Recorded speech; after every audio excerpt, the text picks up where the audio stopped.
Hey everybody, I'm here today to do a contest video for JT's Record Room.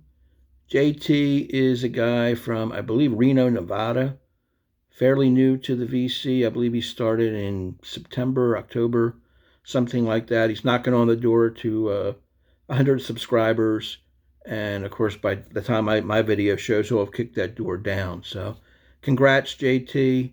Got a great channel. Thank you very much for the shout out you gave me on this particular contest video's debut, and I really appreciate that. I've communicated back and forth with JT on a number of his videos that he's already put up, and he's commented on some of mine. So I think it's cool that in this day and age we can communicate. In this case, it's 3,000 miles apart. I'm in the eastern Pennsylvania area. He's out in Nevada. So awesome. You can share music experiences together and talk about what concerts you've been to, what records you like, and so on and so on. So way to go, JT. Your channel's fantastic. I have no doubt it's going to soar from here. So keep it going. And what he wants to do on the contest, show 6 albums from 6 different genres. Number 1 is folk. 2, British band.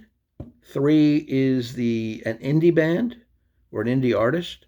4, pop rock album, which is wide open, could be anywhere from, I guess, the 60s, 70s, 80s, you name it. So that's the easiest one for me, being a classic rock guy. Number 5 is an old school metal album. And 6, jazz.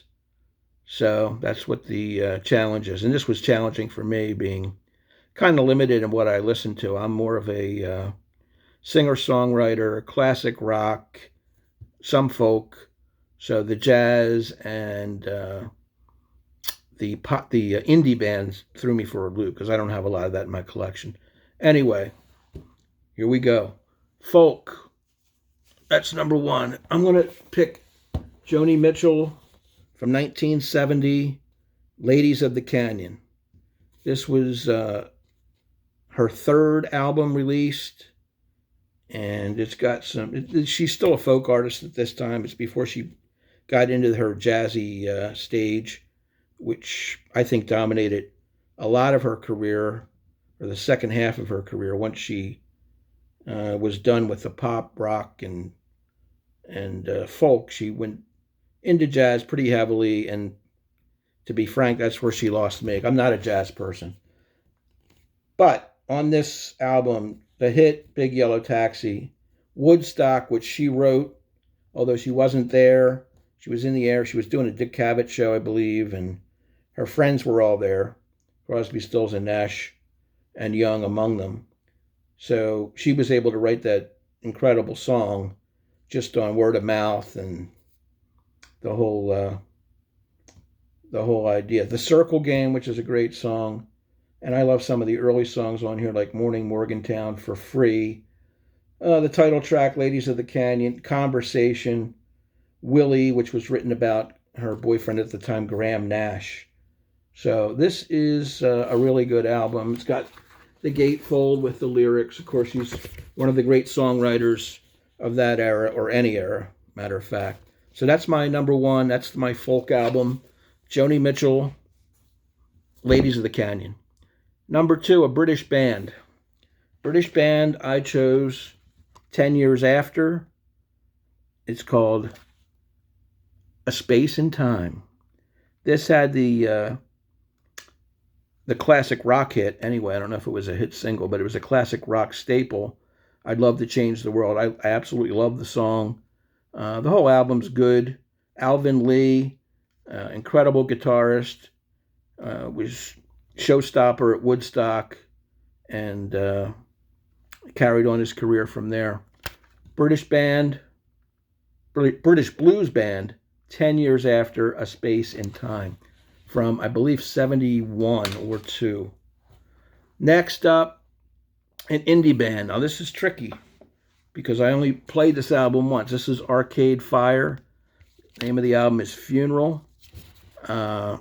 Someone gave this to me as a gift, and it's out of my element.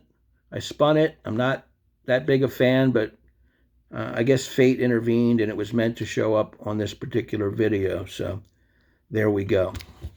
Arcade Fire. I don't know a lot about them. Not going to lie. Next up, pop rock. I could have went anywhere with this because that's my collection. I went with a guy that I think is a little underrated for a Hall of Famer, and that's Bob Seeger, Night Moves from 1976. This album is one of my all-time favorites. Wall-to-wall, solid all the way through.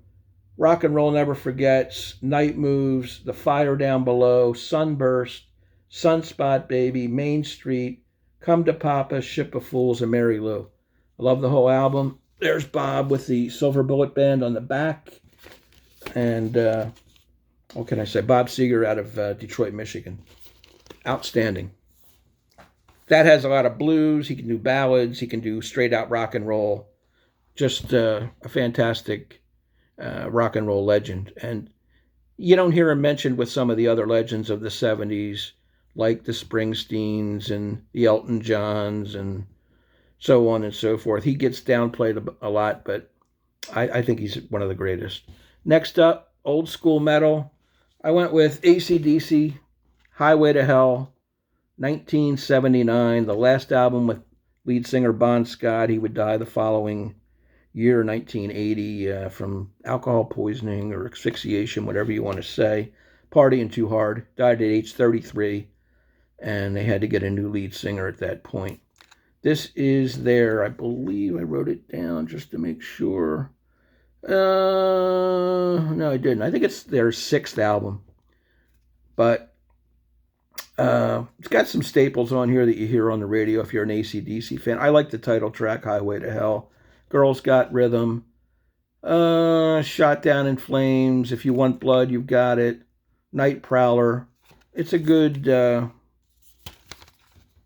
early, I wouldn't say early metal album, but it borders on metal and classic rock for me. It's got the great Angus Young riffs in it, and as soon as you hear the guitar notes, you know it's AC/DC, and then that voice, in this case Bon Scott, later Brian Johnson.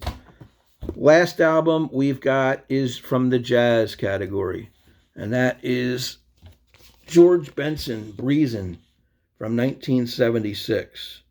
Now, George Benson kicked around for a lot of years. His career started in 1964.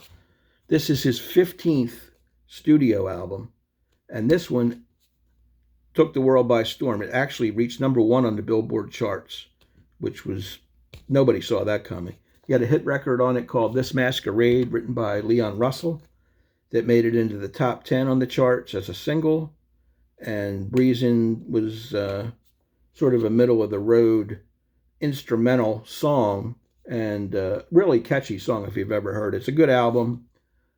George Benson, who is still alive today. I believe he's in his 70s. So that's my jazz entry into the contest. I want to thank JT again for the shout-out he did for my channel, and I wish everybody luck out there in the contest. Thanks, JT, for running it. Have a great day. Take care. Bye.